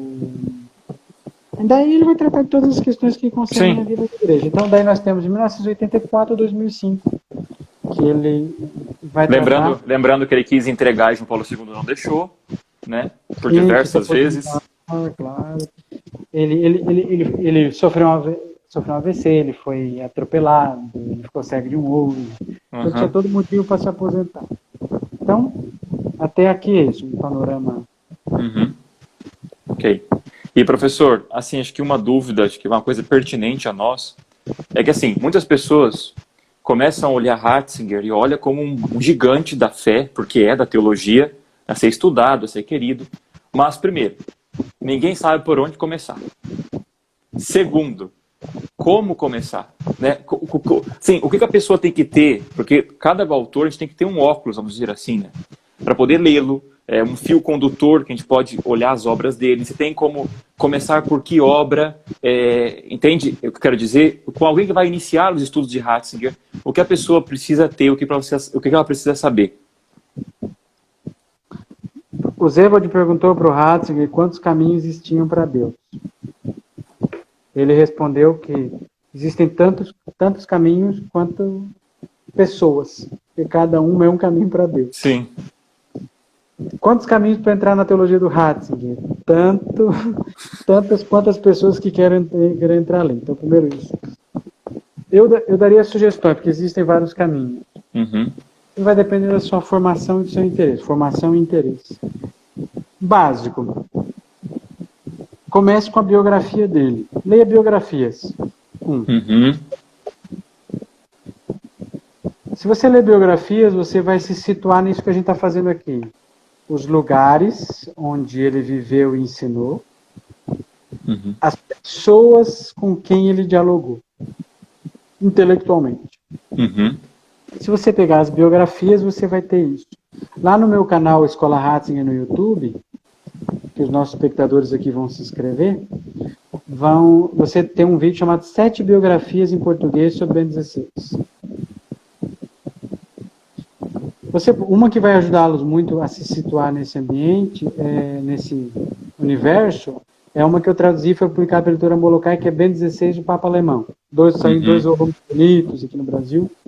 Então comece por biografias, porque daí assim você vai saber, ele falou de Delubac, von Balthasar, Guardini, Boaventura, Sim. Traunstein, Bohm, Misten, Hegel, meu Deus, onde é que é isso? Quando é que começa? Onde é que ele foi? Leia uma biografia. Antes de qualquer coisa, leia uma biografia. E uma em especial, que é a autobiografia dele, publicada pela Paulinas como lembrança da minha vida. Então, dica 1. Biografia. Quem sabe italiano, inglês, depois eu vou disponibilizar lá no meu canal, tem alguns documentários sobre ele, que também podem ajudar. Então, você pode procurar, tem diversos documentários sobre ele, então veja biografias e leia documentários. Muita coisa? Não, vá com calma. Segunda coisa, então, 1, biografias e documentários, 2, livros de introdução à teologia dele. Em português, nós só temos um, basicamente, que é o que eu traduzi, está pela Molokai também, Joseph Ratzinger, Bento XVI, Um Mapa de Suas Ideias. Que é um livrinho, tem até um apêndice onde eu coloquei todos os livros, até a época da publicação do livro, todas as obras de Bento XVI publicadas em língua portuguesa, no Brasil e em Portugal. Então lá você tipo. Eu me comprometo aqui, eu vou publicar em breve, se Deus quiser, um livro de introdução para ler Bento XVI. Graças a Deus. Para ser bem didático, bem detalhado, com sugestões de leitura, com trechos de texto. Vou fazer um livro bem acessível, que não seja uma tese, doutorado, mas seja um livro para quem quer iniciar essa leitura e ter uma noção boa do que ele pensa. Um livro didático. Até subir um coraçãozinho ali, de alegria de alguém. Então, a segunda coisa, nós temos em português esse do Dom Paulo, um livro de introdução, chama-se um comentador, bibliografia secundária, para usar um termo técnico. Terceira coisa que eu diria é você, que é a dica mais simples, procurar aquilo, olhar para você e não para ele. O que você gosta mais? Veja qual é o seu ambiente, a sua afinidade com o pensamento dele. Você assim, eu gosto de teologia, tá, muito bem. Você gosta do quê? Eu gosto de liturgia. Então vamos procurar livros de liturgia dele. Eu gosto muito das questões de eclesiologia, livros de eclesiologia. Eu gosto muito de Bíblia, começa com Jesus de Nazaré, teologia. Que não são livros tão simples, às vezes, de entender se você não tem uma formação filosófica e teológica. Sim. Então você tem que ter isso em vista. Você precisa também ter, claro, eu não sei nada de filosofia e teologia, você vai penar um pouco mais. É óbvio. Claro. Mas vale a leitura, vale o aprofundamento, porque sempre você volta à leitura um tempo depois, você vai esquecer com uma releitura. Mas assim, comece com aquilo que... Porque assim, eu não entendo muito de filosofia e teologia, mas você ajuda na igreja na liturgia, você gosta de ler esses temas, comece por aí. Identifique qual é o seu interesse. Uma dica nesse campo também é, então, começar com coisas mais simples. O que eu sugeriria? Então vamos a um quarto ponto, para não misturar. Primeiro, biografias. Segundo, computadores. Terceiro, identifique a sua área de interesse. E a partir disso, assim, mas busque identificar qual é o livro dele em determinada área. Pouco a pouco estão sendo publicadas os volumes das obras completas dele. Então, já saiu Teologia da Liturgia. Quem vai comprar a Teologia da Liturgia? Então pode ir lá e comprar, por exemplo, Introdução ao Espírito da Liturgia. Sim. Entre lá na Escola Ratzinger, eu posso dar alguma sugestão no início. Depois eu vou também oferecer cursos de introdução ao pensamento dele. Você pode começar esse aprofundamento. Então, terceiro seria afinidade. Em quarto, eu sugeriria que você começasse do fim para trás. Eu não tenho dinheiro para comprar livro agora, professor. Vá no magistério dele. Vá no magistério. Sim. Tudo no site do Vaticano em português, basicamente tudo, ou pelo menos a maioria, 80%, 90%. Diz assim, eu gosto de... Eu quero lê-lo. Então, vai lá, leia as audiências dele. Tem sobre os santos, vai te ajudar na tua vida espiritual, tem sobre santas mulheres, padres da igreja, sobre os apóstolos, pensadores medievais. Eu gosto muito de liturgia, tem catequese sobre liturgia. Eu quero comentário da liturgia dominical. Tem lá o humilhário que eu organizei pela Molokai. Também os textos estão lá no site. Não estão organizados, mas estão lá no site. Então, comece com as audiências, por exemplo. Audiência é catequese simples, é para todo mundo. Eu quero ler Bento XVI. Vai lá no site do Vaticano, Vaticano Bento XVI, audiências, catequeses. E vai lendo as catequeses dele. É sobre catequese sobre oração. Certo? Certo. Então, uma forma assim, o que tem de mais popular no magistério dele? Catequese. Segundo, homilia. Lê as homilias dele. Certo? Homilias. Homilias, por exemplo, por isso que eu digo que o humilhário poderia ajudar, você vai acompanhando porque as homilias ele escrevia, então você sente o estilo dele. O comentário bíblico, a linguagem, os termos. Então, ir para o magistério, depois que você já criou essa familiaridade, vá para as encíclicas. Eu sou um pouco mais exigente, mas leia pouco a pouco, não precisa ter pressa também. Então, revisando. Biografias, comentadores, sua afinidade, comece de trás para frente, magistério. E depois você se acostumou com a linguagem papal, que ela é menos acadêmica, mais pastoral, embora ainda tenha níveis altos, mas ela não tem tanta nota de rodapé, não tem tanto autor citado, não precisa citar a teologia do século XX toda. Então, é uma dica que eu daria. Vá pelo magistério. Vá pelo magistério, audiência, catequese, discurso. Eu faria essa ordem. Audiências, lias, por aí. Eu acho que esse é um caminho proposto. E teria o último, que é o mais complexo. Assim, não, agora eu quero estudar o teólogo Ratzinger sistematicamente. Daí você teria que, obviamente, você já aprendeu alguma coisa com os comentadores, eu posso até dar uma ordem aqui para vocês que eu listei. Você quer entender, assim, a Opera Omnia dele tem uma organização. Eu acho que essa organização é muito interessante para você entender o teólogo Ratzinger. Então você pode 9 pontos, daí veja que a coisa já vai ficando mais complexa. Eu vou citá-los brevemente, depois na Escola Ratzinger eu vou falando disso pouco a pouco, nos cursos também. Então você teria que começar com Agostinho. Sim. Não tem como. Escritos sobre Agostinho. Pode anotar. 2, escritos sobre São Boaventura. 3, escritos sobre fé e razão. O Deus da fé e o Deus dos filósofos, que está lá em Bonn. Veja que é a cronologia, né? 4, introdução ao cristianismo. Se você for começar com introdução ao cristianismo, você pode desanimar, porque é um texto de introdução ao cristianismo. É um texto extremamente difícil para quem não tem um pouco de formação filosófica e teológica. Você pode ter que ler umas 2 vezes. Sim. Certo? Então, Agostinho, Boaventura, Fé e Razão, Deus da Fé e Deus Filósofo. Ele vai ter muitos discursos sobre isso, né? 4, introdução ao cristianismo. Que daí aqui, introdução ao cristianismo, vai coisas sobre fé, sobre batismo e outras coisas. 5, Textos sobre criação, antropologia e mariologia. Claro que eu não tenho tempo para dizer que livros você poderia encontrar cada uma dessas coisas, mas esse é o tema. Aí, das 6, vem a sua cristologia, os livros sobre Jesus. Jesus de Nazaré. É que a partir do 5º a gente começa a entrar na dogmática, né? Exatamente. Jesus de Nazaré. O 7º, daí já é Concílio Vaticano II. 8º, Eclesiologia e Ecumenismo. E 9º, curiosamente, que são os temas mais difíceis, mais exigentes, Revelação, Escritura e Tradição. Certo? Ótimo. Daí já são discussões da exegese, relação das fontes, da revelação. Ok.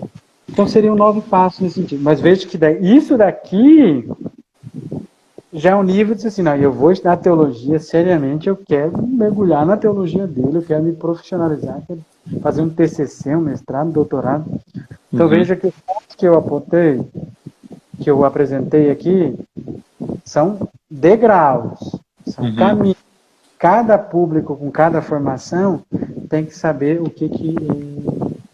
Então, a Mariana Cavalcante foi minha aluna em Criciúma. Primeiro, biografias sobre ele. Segundo, comentadores. Terceiro, afinidade. Quarto, lá no magistério dele. É de graça, está no site vaticano.va. Dentro do magistério, o que eu diria? Não começaria nem com as encíclicas.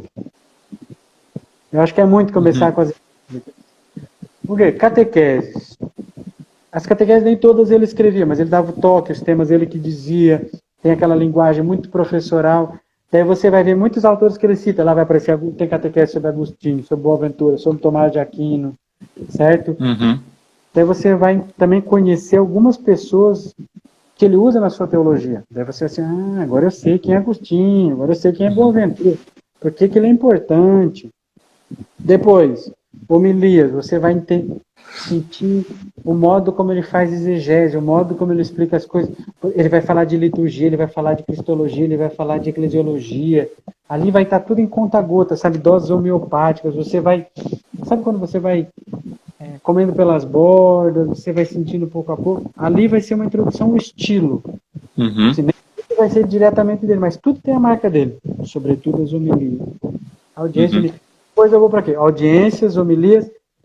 Uma sugestão é minha, os outros poderiam sugerir outro modo. Eu, como convivo com a teologia dele há uns 20 anos, eu já me sinto um pouco apto a dar essas sugestões. Sim. Eu convivo mais com ele do que com a minha mulher. Tá bom? Eu falo mais com o Bento XVI do que a minha mulher, intelectualmente, mas falo. Sim. Tá? E, por último, daí eu faria um itinerário cronológico e lógico, né? Que é o itinerário hoje da Opera Omnia. Tá. Para frisar, se vocês quiserem anotar, se eu for muito longo, são 9 passos. Agostinho, Boaventura, Fé e Razão, que é o Deus da fé e o Deus dos filósofos. Por que isso é importante vir aqui as introdução ao cristianismo?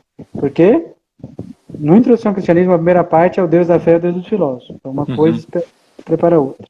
Aqui vai ter discussões sobre fé, batismo e seguimento.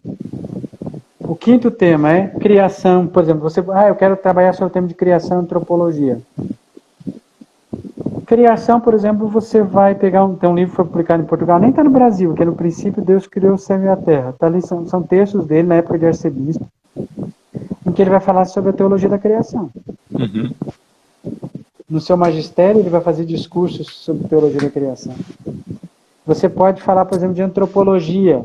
Onde é que eu encontro a antropologia dele? Então, aqui nesse livro vai estar sobre a criação, mas você vai encontrar, por exemplo, naquele livro Dogma e Anúncio, tem textos sobre antropologia teológica. Mariologia. Você vai encontrar Mariologia, por exemplo, num livrinho que foi publicado pela Paula da Filha de Sião. Tem muitos outros, mas Filha de Sião. Só para citar alguns. Depois Jesus de Nazaré, ponto 6. Nós temos a trilogia. Começa lá com a infância. Certo? O 7, todos escritos sobre o Concílio Vaticano II. Por isso, como Papa, eu quero estudar o Vaticano II. Eu digo, leia 2 textos aí, basicamente. Audiências, para começar. O discurso para a Curia Romana de 22 de dezembro de 2005, 22 de dezembro de 2005, ele vai falar sobre a hermenêutica da continuidade da ruptura, e o seu discurso ao clero romano em 13 de fevereiro de 2013. E está acessível também na internet a introdução às suas obras completas, o volume sobre o Vaticano II. E daí, se você ler esses 3 textos, você diz, opa, aí eu já tenho uma noção sobre o Vaticano II. E depois escrito de Eclesiologia e Ecumenismo. O mais óbvio, que é o Novo Povo de Deus, lembrando que o Novo Povo de Deus é um livro que completa a Introdução ao Cristianismo. A Introdução ao Cristianismo foi publicado em 68, o Novo Povo de Deus, 69. A Introdução ao Cristianismo tem, veja, tem um trechinho muito curto sobre a igreja, porque depois ele trabalhou no Novo Povo de Deus. Exato. Ele diz que isso claramente numa das réplicas ou tréplicas que ele faz à Introdução ao Cristianismo. Volume das obras completas. Então, e o livro que vai tratar de ecumenismo é famoso, também de eclesiologia, é Igreja, Ecumenismo e Política, que não foi publicado em português, está em espanhol. E eu estou trabalhando para que ele saia em breve em português. Professor, tem duas... Ah, sim, por favor, pode concluir. Revelação, Escritura e Tradição, que é o ponto. Temos 2 perguntas aqui. O livro O Homem que Não Queria Ser Papa, de um jornalista alemão, é bom? É confiável? Olha, professor Felipe Castro, eu li o livro de Andreas English como pura penitência. São 560 páginas De penitência. de penitência. Foi o pior livro que eu li na minha vida. Aí eu posso estar condicionando. Serviria muito bem como calço de porta. Né? Mas eu li. Tem uma pequena resenha. Assim, o título é O Homem que Não Queria Ser Papa. Ele disse, primeiro de tudo, o livro, o título original não era esse. Era Bento XVI, Papa Alemão. Também. A editora publicou no Brasil, vocês podem perceber que ele foi publicado pouco depois da renúncia. Ele foi publicado a toque de caixa. Eu acho que a tradução foi feita no Google Tradutor, que tem algumas coisas boas traduzidas, inclusive. Quando você vai traduzir do alemão, assim, uma coisa é traduzir do espanhol, traduzir do italiano, que é até mais fácil. O Google Tradutor não é um especialista em leitura teológica do alemão. Se você pega o livro, para você ter uma ideia, eu sempre uso esse exemplo, porque se um coroinha tivesse revisado a tradução, teria ajudado. Já. Lá fala, por exemplo, em... Como é que é? Monge circense e padre trapezista. Meu Deus. A tradução é essa. Tem monge circense e padre trapezista. Eu disse assim, quem traduziu deve ser um palhaço, porque só entende de coisa tipo, né? Então, tradução é horrível. Em primeiro lugar, é isso. Segundo, o título, eles publicaram um livro como se fosse posterior à renúncia, mas ele foi publicado poucos meses depois da renúncia. Nem teria tempo para escrever 566 páginas depois da renúncia. Tão rápido. Eles fizeram o quê? O cara não termina nem o livro. O livro não termina no fim do Pontificado de Bento XVI. O que eles fazem? Eles colocam uma folha no livro, uma página, com o texto da renúncia, para dizer um livro atualizado. Mas um grande defeito do livro, para mim, é que o autor, primeiro o estilo literário, acho que ele se perde muito. Ele começa a falar, ele vai situar o Pontificado de Bento XVI, e a tese dele, Bento XVI não queria ser Papa, não devia ter sido Papa, e o pontificado dele foi um desastre. Tanto que eu comecei a sublinhar e perdi a conta de quantas vezes ele falava em tragédia, desastre. Tudo para ele era tragédia, desastre. O Papa olhou para o lado, não olhou para cá, lá em Colônia. Isso foi uma tragédia, um desastre. Daí quando ele começa, João Paulo II nunca teria feito uma coisa dessa, porque João Paulo II, ele tem uma admiração por João Paulo II, que é, assim, não lhe permite ver a positividade do Bento XVI. Então, assim, Bento XVI não é João Paulo II, e João Paulo II tinha, assim, ele elogia 100 vezes João Paulo II e vê 3 defeitos. E todos os defeitos de Bento XVI são porque ele não fez o que João Paulo II fez. Então, no fim, E ele se perde um tempão também falando de coisas pessoais, onde ele estava, quem ele encontrou. Daí teve uma época que eu estava lendo, passando acho que 5, 6, 7, 10 páginas, ele contou a história de uma vez que ele foi tomar café com um amigo e que tinha a ver, ele é um vaticanista, ele falou das dúvidas de fé do amigo dele, quando meu Deus, 10 páginas ele contando a história de um personagem periférico, meu Deus, mas não é um livro sobre Bento XVI, parece notas assim que ele foi fazendo e se perdendo.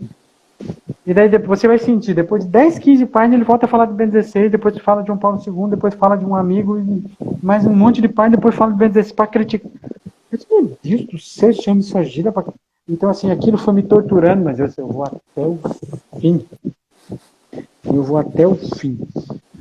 Então, teria outras críticas para fazer, mas eu digo assim, então, literariamente é um livro eu acho mal escrito, mal traduzido.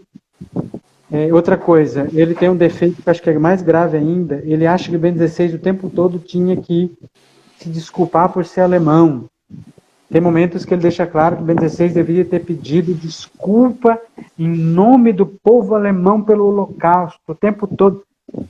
Ele não se dá conta que Bento XVI era Papa da Igreja Católica, então essa questão da nacionalidade já não importa mais. Uhum. Nós brasileiros, assim, muitos brasileiros não são muito fãs de alguns argentinos, e é recíproco. Isso é justificativo para não gostar do Papa? Claro que não, porque é aquilo que eu falei, nós somos estrangeiros, todo mundo é estrangeiro. Uhum. Quando você coloca a nacionalidade acima da catolicidade, você deixou de ser católico. Claro. Então ele diz assim, não, Bento XVI ali deveria ter lembrado que ele é alemão, deveria ter pedido desculpa em nome do povo alemão, mas ali ele não é o alemão. Ali ele é o Papa, meu filho, ele é o sucessor de Pedro, ele é hebreu. Ali ele é hebreu, ele tá usando a sandália de um hebreu. Sabe, isso falta esse olhar teológico, né? Uhum.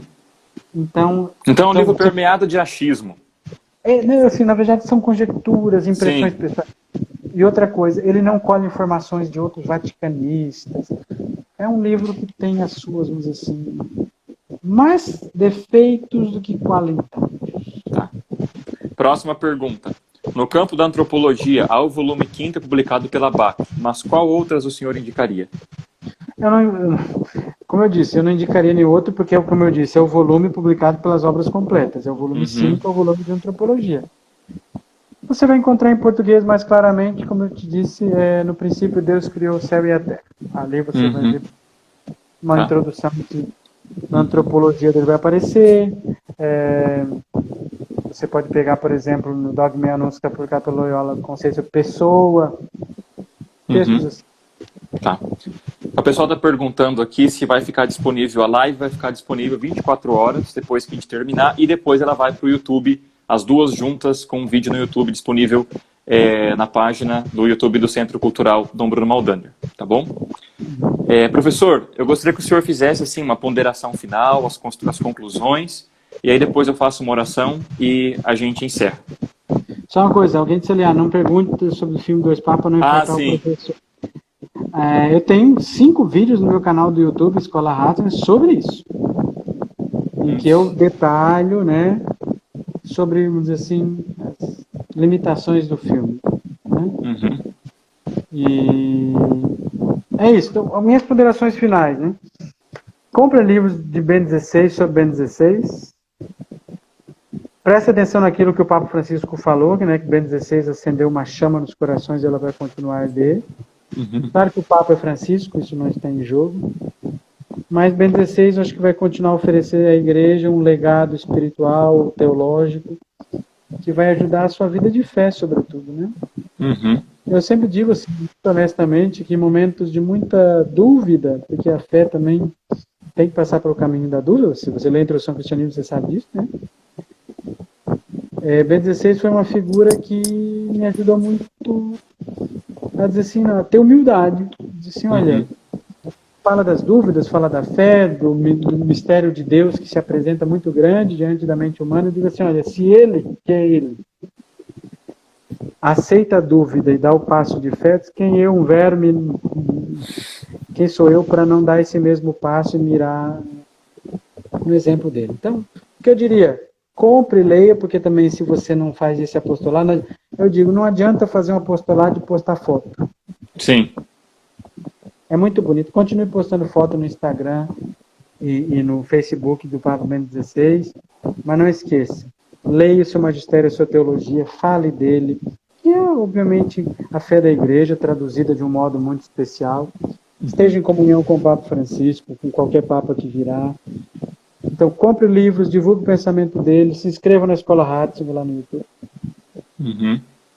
Outra coisa, não se torne um cruzado de caudas falsas.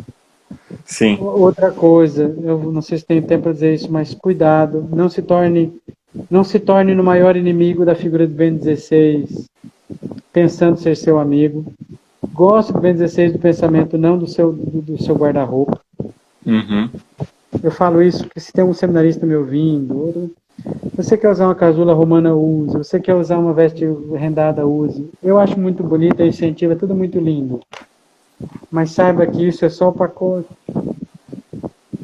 Eu conheço muita gente que gosta mais do roupeiro, vamos dizer assim, do closet, do armário da sacristia do Bento XVI do que do Bento XVI. Professor, vou fazer uma parêntese com o padre, né?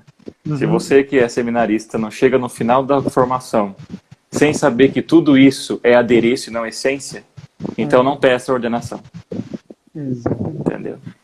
Eu digo assim, o tamanho da sua vocação não está no tamanho da sua renda. Sim. Não é? Porque tem gente que a renda começa aqui no peito, né? Tem só um trechinho de tecido, o resto é renda. Uhum. Tudo bem, meu filho, mas cuidado, cuidado. Ah, mas eu gosto muito bem de 16, porque ele amava muito a liturgia. Mas por quê? Né? Ele usava uns paramentos bonitos. Tem alguns alunos meus de liturgia, sabem que eu falo muito na aula, né? Eu digo, deixa para escolher a casula nos 6 meses antes da ordenação. Uhum. Valer. Porque assim, o Bento XVI diz lá na introdução ao seu volume sobre liturgia, que ele diz que as nigricas são mais difíceis que as rubricas. Então não esqueça que aprender a teologia dos textos, transformar o missal em livro de oração, fazer a liturgia da igreja sua linguagem orante, é muito mais difícil do que ficar olhando o Instagram da Maraná Arte Sacra, da Arte Sacro, da DA Paramentos no Instagram. Sim. Certo? Uhum. Certo. É muito mais difícil ler teologia litúrgica do que ficar escolhendo solidel quando você está no primeiro ano de teologia, cordão preto, dourado, que nem devia usar. Uhum. Outra coisa, barrete não é mitra. Fica de... Exato. Tudo isso é fazer o seguinte: não pense que você está torcendo pelo magistério do Bento XVI quando você no fim está traindo. Uhum. Certo? Para honrar o pensamento do Bento XVI, antes de ser um bom manequim, você tem que ser Você tem que ser um bom teólogo. Sim. Então, acho que eu já falei demais nisso, então, cuidado, vá ao essencial, vá à fé da igreja, não seja um cruzado, seja um apóstolo. Sim. Faça um apostolado intelectual, dê formação na sua paróquia.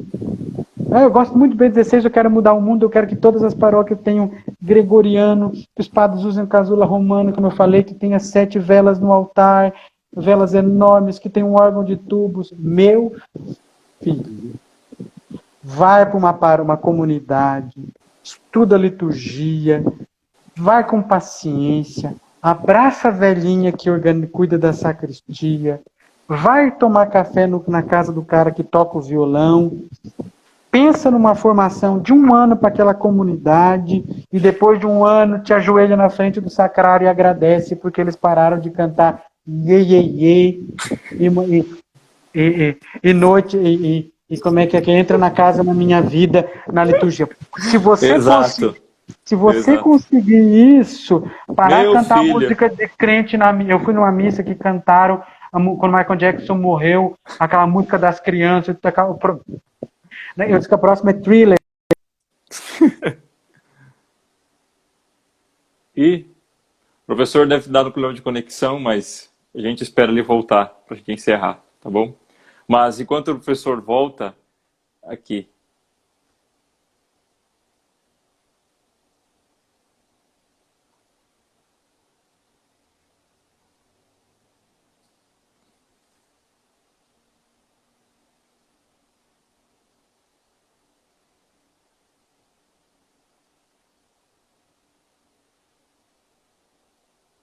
Só um pouquinho que a gente está tentando reconectar aqui o professor. Aqui.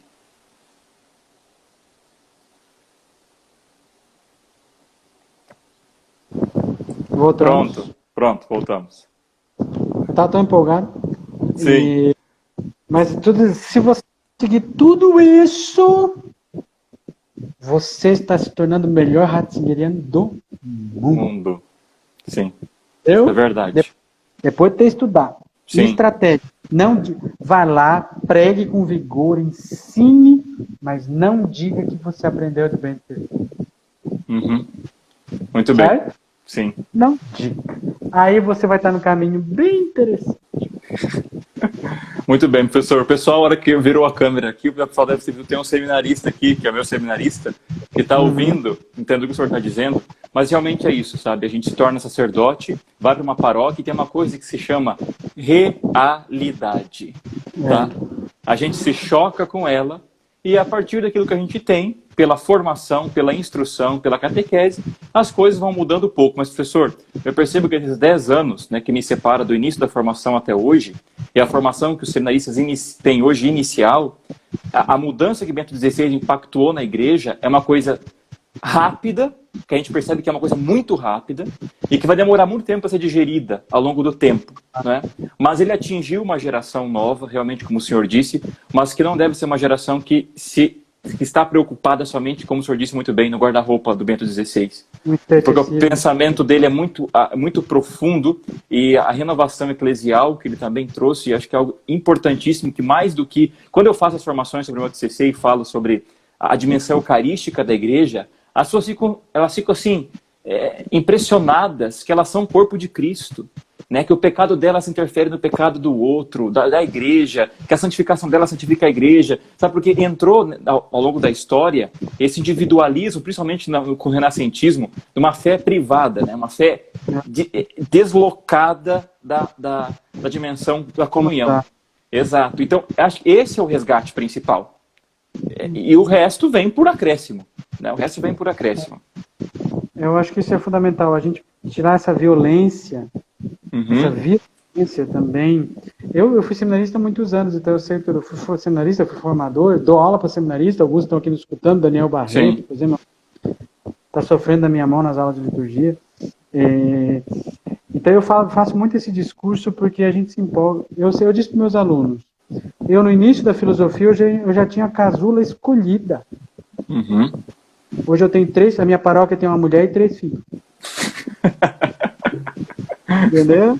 Sim.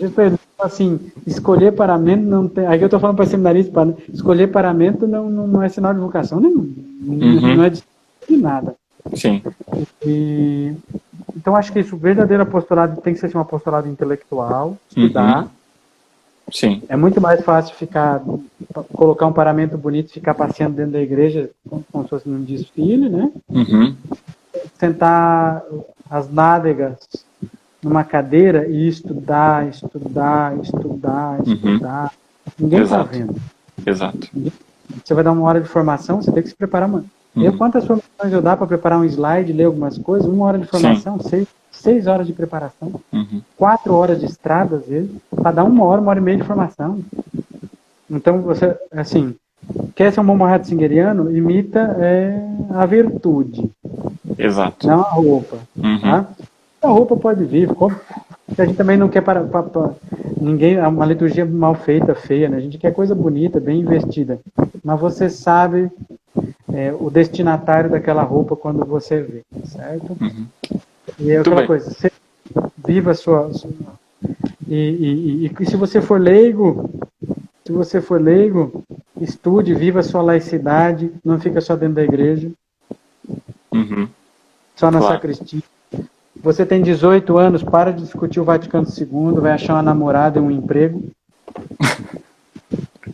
Né? Espiritualidade dos leigos, à luz do magistério eclesial do Vaticano II, né? Tem muita gente querendo resolver o problema da hermenêutica da continuidade e ainda não tem coragem de chegar perto de uma moça de igreja e dizer assim, vamos casar e ter filho, então? Exato.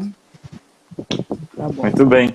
Professor, também quero, já antes de nós rezarmos, dar a bênção final, dizer que ano que vem, possivelmente, Frederico Westphalen, nós teremos na Diocese, vamos trazer o professor para fazer um simpósio conosco sobre Ratzinger aqui na região no noroeste do estado, né?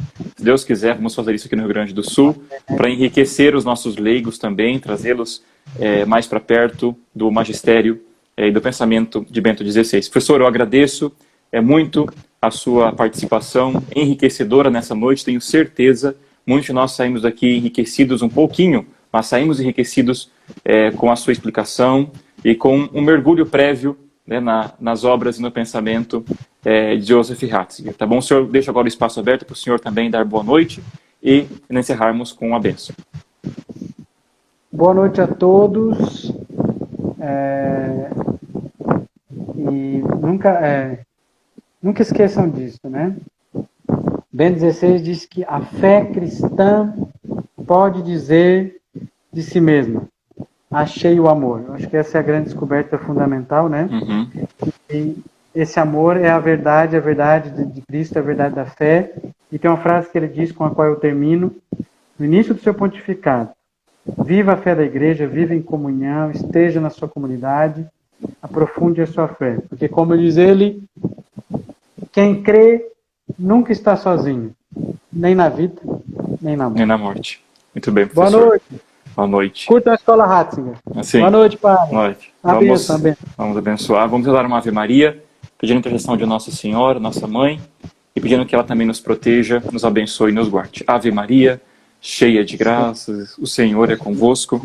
Bendita sois vós entre as mulheres, e bendito é o fruto do vosso ventre, Jesus. Santa Maria, Mãe de Deus, rogai por nós, pecadores, agora e na hora de nossa morte. Amém. Amém. O Senhor esteja convosco. Ele está no meio de nós. Por intercessão de Nossa Senhora Aparecida, abençoe-vos o Deus Todo-Poderoso, Pai, Filho e Espírito Santo. Amém. Amém. Boa noite, professor. Boa noite, pessoal. Obrigado por ter nos acompanhado. Até a próxima. Boa noite, Padre. Boa noite.